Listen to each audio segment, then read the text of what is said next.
দেখো পেছনে একটা কাঁঠালও রাখা আছে, এটা কালকের মেনু।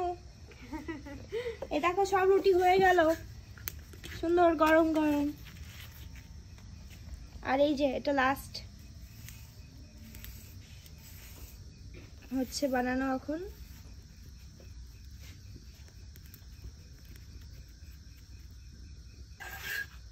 উল্টে দিবে, একদম ফুলকো ফুলকো রুটি, সবগুলো ফুলকো রুটি হলো। দেখো এটা ফুলা শুরু হয়ে গিয়েছে।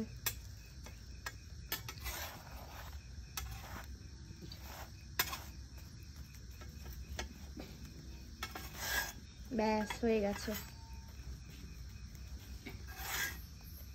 আজকে রুটি কমপ্লিট। দেখো কতগুলি হলো।